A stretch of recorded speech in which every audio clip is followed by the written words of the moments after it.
Valga Valamudan, welcome back to English Teacher channel. This is Mano. Today we are going to see about difference between being and being. So watch this video till the end. So many viewers watch my video without subscription. Please subscribe to my channel for my inspiration. இன்னைக்கு நம்ம கிளாஸ்ல being பார்க்க போறோம். முத being பார்க்கிறதுக்கு முன்னாடி be verb நம்ம பார்த்தலாம். ஏன்னா be தான் இது ரெண்டுக்கான face form. இப்போ beங்கிறது என்ன அப்படின்னா இரு அப்படின்னு அர்த்தம். இங்க பார்க்குறோம் இல்லையா, போட்டிருக்கோம் இல்லையா, இந்த பி வந்து இரு அப்படின்னு அர்த்தம். பீன்னு சொல்லும் போது இருந்தது அப்படின்னு பாஸ்ட் சொல்ற மாதிரி மீனிங் வரும். அதுவே பீயிங்னு சொல்லும் போது இருப்பது, அது பிரசன்ட குறிக்கிற மாதிரி வரும். அப்ப பீங்கிறது வந்து இருந்தது, பீங்கிறது வந்து இருப்பது, அது இருந்தது, இது இருப்பது. பீங்கிறது இரு அப்படின்னு சொல்லியாச்சு, இது ஃபேஸ் ஃபார்ம்னு சொல்லியாச்சு. பட் பியை வச்சு நம்ம எப்படி கண்டுபிடிக்கிறது, அது எந்த மாதிரி சென்டென்ஸ்க்கு யூஸ் பண்ணலாம் அப்படின்னு கேட்டா, பி வந்து மேக்சிமம் எதுல அதிகமா வரும் அப்படின்னா வித்தவுட் சப்ஜெக்ட் சென்டென்ஸ். நிறைய சப்ஜெக்டே இல்லாம சென்டென்ஸ் இருக்கும், அந்த மாதிரி சென்டென்ஸ்க்கு நம்ம பி verb யூஸ் பண்ணுவோம். For example, don't be late. இதுல வந்து ஏதாவது சப்ஜெக்ட் இருக்கா அப்படின்னு கேட்டா என்னது, இல்ல, லேட்டா வராத அப்படின்னு சொல்லி சொல்றாங்க. இது வந்து இம்பரேட்டிவ் சென்டென்ஸ், இதுல வந்து சப்ஜெக்ட் கிடையாது. டோன்ட் பி லேட், அப்ப இந்த என்னது, இங்க நம்மளுக்கு verb தான் வந்திருக்கு, என்ன வரல அப்படின்னா சப்ஜெக்ட் வரல. இப்போ செகண்ட் சென்டென்ஸை பாருங்க, பி குவைட். ஓகே, பி குவைட்னு சொல்றாங்க, இதுவும் இம்பரேட்டிவ் சென்டென்ஸ் தான். லேட்டா வராத அப்படிங்கிறது ஆர்டர் தான், பி குவைட்ங்கிறது சத்தம் போடாத அப்படின்னு சொல்லி சொல்றது. இதுவே ப்ளீஸ் பி குவைட்ங்கிற ரெக்வஸ்ட் அப்படியே மாறிடும். இம்பரேட்டிவ் சென்டென்ஸ்க்கு எல்லாமே நம்ம பி verb யூஸ் பண்றோம். இப்போ இங்க பீங்கிறது வந்து verb, அப்ப இந்த சென்டென்ஸ் வந்து verbல தான் ஸ்டார்ட் பண்ணிருக்கோம், வித்தவுட் சப்ஜெக்ட். இதுல வந்து சப்ஜெக்ட் கிடையாது.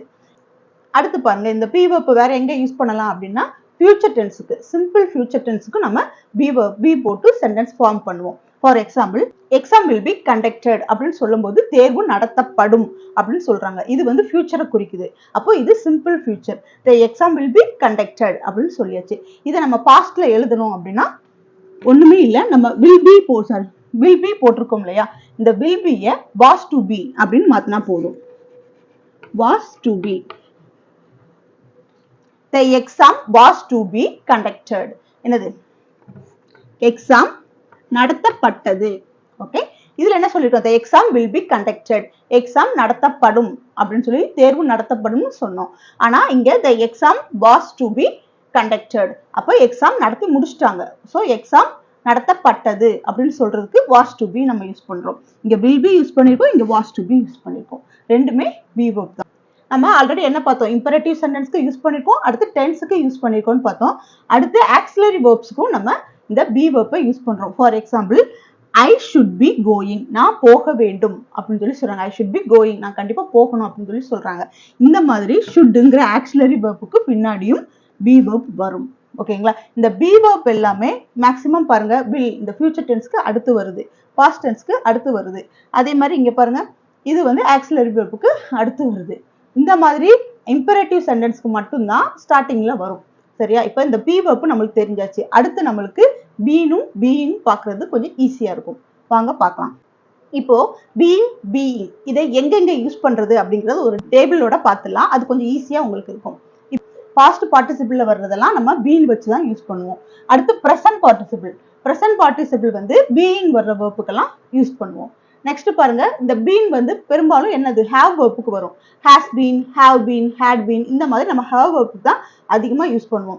இந்த பீன் வந்து நம்ம என்ன செய்வோம் அப்படின்னா பி வெர்புக்கு தான் யூஸ் பண்ணுவோம். பி வெர்ப்னா ஆல்ரெடி உங்களுக்கு தெரியும், ஆம், இஸ், ஆர், இதெல்லாமே பி வெர்ப் தான். டூ வெர்ப்பும் பி வெர்ப் தான், ஹேவ் வெர்ப்பும் பி வெர்ப் தான். அது மட்டும் இல்லாம ஆக்சிலரி, மாடல் ஆக்சிலரியும் பி வெர்ப் தான். இந்த பி வெர்ப்புக்கு எல்லாத்துக்குமே நம்ம பீயிங் யூஸ் பண்ணுவோம். அடுத்து பாருங்க, நம்ம past participle, present participle use பண்ணுவோம். ஹேவ் வெர்ப் இங்க பி வெர்புக்கு யூஸ் பண்ணுவோம். அடுத்து பாருங்க, ஆக்சிலரி பெர்ஃபெக்ட் டென்ஸ்க்கு நம்ம யூஸ் பண்ணுவோம். அதாவது டென்ஸ்ல உள்ள ஆக்சிலரி பெர்ஃபெக்ட்டுக்கு நம்ம இதை யூஸ் பண்ணுவோம்.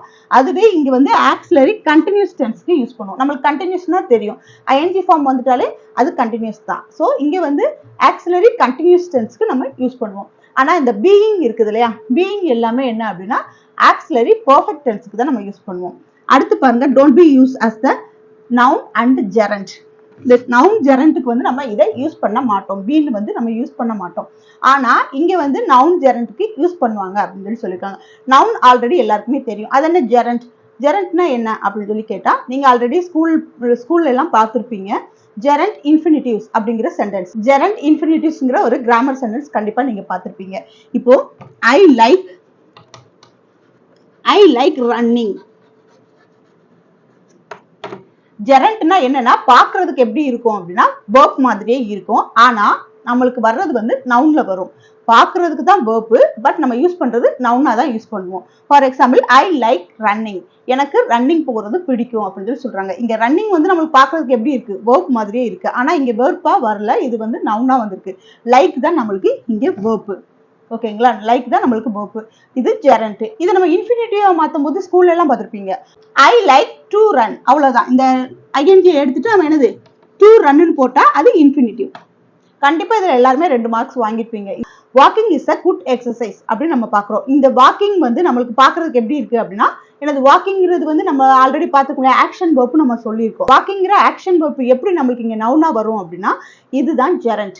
வாக்கிங்கிறது நம்மளுக்கு பாக்குறதுக்கு வேணா verb மாதிரி தெரியலாம், பட் நம்ம இங்க எதா யூஸ் பண்ணிருப்போம் அப்படின்னா சப்ஜெக்டா யூஸ் பண்ணிருப்போம். Walking is a good exercise to our health அப்படின்னு நம்ம சொல்றோம். அப்ப இந்த வாக்கிங் வந்து நம்மளுக்கு ஜெரண்டா வந்துருது. அப்போ இஸ்ங்கிறதா நம்மளுக்கு இங்க verb. சரியா, இப்படி நம்ம ஜெரண்டா வர்றதை நம்ம இன்ஃபினிட்டிவா மாத்தும் போது to walk அப்படின்னு சொல்லி நம்ம சொல்லுவோம்.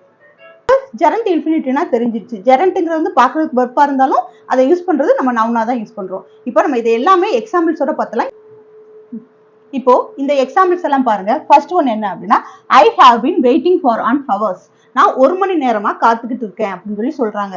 சோ இங்க நம்ம வந்து என்ன யூஸ் பண்ணிருக்கோம் அப்படின்னா have. இது என்ன சென்டென்ஸ்ல இருக்குன்னு பாருங்க. இது கண்டினியூஸ் டென்ஸ்ல இருக்குது. have verb-ஓட யூஸ் பண்ணிருக்கோம். So have plus been plus ing verb.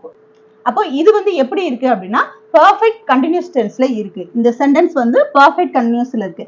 have been waiting for an hours. 1 மணி நேரமா நான் காத்துக்கிட்டு இருக்கேன் அப்படின்னு சொல்லும்போது நம்ம have been waiting அப்படின்னு சொல்லி சொல்றோம். இது பெர்ஃபெக்ட் கண்டினியூஸ் டென்ஸ்ல இருக்கு. நெக்ஸ்ட் பாருங்க I had been seeing a doctor. நான் ஒரு மருத்துவரை பார்த்து கொண்டு இருந்தேன். அப்போ இது வந்து பாஸ்ட் கண்டினியூஸ்ல இருக்குது. பாஸ்ட் பெர்ஃபெக்ட் கண்டினியூஸ்ல இருக்குது. I had been seeing a doctor. அப்போ இது வந்து பாஸ்ட் பெர்ஃபெக்ட் கண்டினியூஸ் டென்ஸ்ல இருக்கு. அதே மாதிரி தான் இது. ஆனா இது வந்து என்னது பிரசன்ட்ல இருக்குது. இது வந்து பாஸ்ட் பெர்ஃபெக்ட் கண்டினியூஸ்ல இருக்குது. சரியா, இப்போ நெக்ஸ்ட் ஒன் பாருங்க. She had been anxious about the job. அவள் வேலையை பற்றி ஆர்வமாக இருந்தாள் அப்படின்னு சொல்லி சொல்றோம். இங்க anxiousன்றது வந்து என்னன்னா கியூரியாசிட்டி. ஒரு ஆர்வமா இருப்பாங்களே, ஒரு விஷயம் நடக்கிறதுக்கு முன்னாடி அதை பத்தி என்ன செய்வாங்க, ரொம்ப ஆர்வமா இருப்பாங்க. ஒரு ஈகர்னஸ், கியூரியாசிட்டி அந்த மாதிரி சொல்றது தான் anxiousன்னு சொல்றாங்க. He had been anxious about the job. Okay, ஆர்வமாக இருந்தால் அப்படின்னு சொல்லும்போது இதுவும் பாஸ்ட்ல தான் இருக்குது. இப்போ நெக்ஸ்ட் இது பாருங்க. The story have been written. கதை எழுதப்பட்டுள்ளது அப்படின்னு சொல்லி சொல்றோம். இது வந்து present perfectல இருக்குது. இது have been written. அதனால இது present perfect. இது வந்து continuous கிடையாது. verb பாருங்க நம்ம என்ன போட்டுருக்கோம், written அப்படின்னு சொல்லி போட்டுருக்கோம். அதனால இது வந்து perfect. இது வந்து present perfectல இருக்குது. The story have been written. இது நம்ம pastல எழுதணும் அப்படின்னா had been. அவ்வளவுதான், வேற எதுவுமே சேஞ்ச் பண்ண வேண்டாம். The story had been written. கதை எழுதப்பட்டிருந்தது. The story had been written. கதை எழுதப்பட்டிருந்தது அப்படின்னு சொல்லும்போது the story had been written அப்படின்னு சொல்லி சொன்னோம். இப்போ வந்து இதவே நம்ம ஃபியூச்சர்ல மாத்தும் போது will மட்டும் தான் நம்ம அடிஷனலா சேர்க்க போறோம். will have been written. The story will have been written. கதை எழுதப்படும். அப்ப இனிமே தான் எழுத போறாங்க. So the story will have been written. கதை எழுதப்படும். will, would, shall, should, may, might, அப்புறம் can, could இந்த மாதிரி ஆக்சிலரி verbs எல்லாம் வரும்போது has வராது, have தான் வரும். சரிங்களா, so will have been written அப்படின்னு தான் வரும். so இது ஃபியூச்சர்லயும் எழுதலாம்.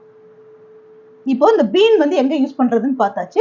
இப்போ being எப்படி யூஸ் பண்றதுன்னு பார்க்கலாம். இப்போ being சென்டென்ஸ் எல்லாம் பாருங்க. I was being considered for the position.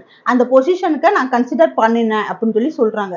அந்த பொசிஷனை நான் கன்சிடர் பண்ண. இது வந்து பாஸ்ட் கண்டினியூஸ் டென்ஸ்ல இருக்குது. be verb-க்கு அடுத்து நம்ம என்ன போட்டிருக்கோம் அப்படின்னா being போட்டிருக்கோம். சோ இந்த சென்டென்ஸ் வந்து என்ன ஃபார்ம்ல இருக்கு அப்படின்னா பாஸ்ட் கண்டினியூஸ் ஃபார்ம்ல இருக்கு. I was being considered for the position அப்படின்னு சொல்லி நம்ம சொல்லியிருக்கோம். இப்போ நெக்ஸ்ட் சென்டென்ஸ் பாருங்க. Do you like being so ignorant? இந்த வெர்ப் பாருங்க. இந்த வெர்ப் வந்து என்ன ஃபார்ம்ல இருக்கு அப்படின்னு கேட்டா gerund ஃபார்ம்ல இருக்கு. இந்த being வந்து நம்மளுக்கு வந்து gerund. அப்ப நம்ம இதை வந்து இன்ஃபினிட்டிவா மாத்தும்போது to be நம்ம எழுதுவோம் இல்லையா. Do you like to be so ignorant அந்த மாதிரி எழுதுவோம். அப்போ இது வந்து என்ன ஃபார்ம்ல இருக்குன்னு கேட்டா gerund ஃபார்ம்ல இருக்குது இந்த சென்டென்ஸ். ஓகேங்களா, இந்த ஃபார்ம் வந்து நம்மளுக்கு ஜெரண்ட்ல இருக்குது. இப்போ நெக்ஸ்ட் சென்டென்ஸ் பாருங்க. Emily says her new focus in on being a good person. அவளுடைய ஃபோக்கஸ் எல்லாம் எதுல இருக்குதாமா, ஒரு நல்ல பர்சனா ஆகணும் அப்படிங்கிறதுல தான் அவளுடைய ஃபோக்கஸ் இருக்குதுன்னு சொல்றாங்க. Emily says her new focus is on being. ஓகேங்களா? இந்த இஸ் ஆன் வந்து நம்மளுக்கு ப்ரிபோசிஷன் நடுவில் வந்திருக்கு. Is on being a good person. நான் ஒரு குட் பர்சன் ஆகணுங்கிறத என்னோட ஃபோக்கஸ் அப்படின்னு சொல்லி சொல்றாங்க. அப்போ இதுவும் என்ன அப்படின்னா என்ன டென்ஸ்ல இருக்கு அப்படின்னா ப்ரெசன்ட் கண்டினியூஸ் டென்ஸ்ல இருக்குது. ஸோ இந்த பீயிங் எல்லாமே ப்ரெசன்ட் பார்ட்டிசிபிள். இங்க கன்சிடர்ங்கிறது வந்து ப்ரெசன்ட் கண்டினியூஸ். இங்க கன்சிடர்ங்கிறது வந்து பார்ட்டிசிபிள், பாஸ்ட் பார்ட்டிசிபிள் சொல்லுவோம் இல்லையா, கன்சிடர்டுன்னு சொல்லுவோம் இல்லையா. சோ இது பாஸ்ட் பார்ட்டிசிபிள்ல இருக்குது. பீவர்ப் கண்டினியூஸ் டென்ஸ்லயும் இருக்கு. அடுத்து நம்ம என்ன பார்த்தோம் அப்படின்னா ஜெரண்ட் சென்டென்ஸ்லயும் நம்ம இதை யூஸ் பண்ணிருக்கோம். அப்ப பீயிங் வந்து பாஸ்ட் பார்ட்டிசிபிளையும் யூஸ் பண்ணிருக்கோம், ஆக்சிலரி கண்டினியூஸ் டென்ஸ்லயும் யூஸ் பண்ணிருக்கோம், ஜெரண்ட் சென்டென்ஸுக்கும் யூஸ் பண்ணிருக்கோம். இன்னைக்கு நம்ம பீயிங் எப்படி யூஸ் பண்ணணும், எங்க யூஸ் பண்ணணும் அப்படிங்கறத பார்த்தோம். இந்த வீடியோ உங்களுக்கு பிடிச்சிருந்ததுன்னா மறக்காம லைக் பண்ணுங்க, ஷேர் பண்ணுங்க, கமெண்ட் பண்ணுங்க, பக்கத்துல இருக்க சப்ஸ்கிரைப் பட்டனை கிளிக் பண்ணுங்க. தேங்க்யூ ஃபார் வாட்சிங் and thank you to your supporting. Thank you.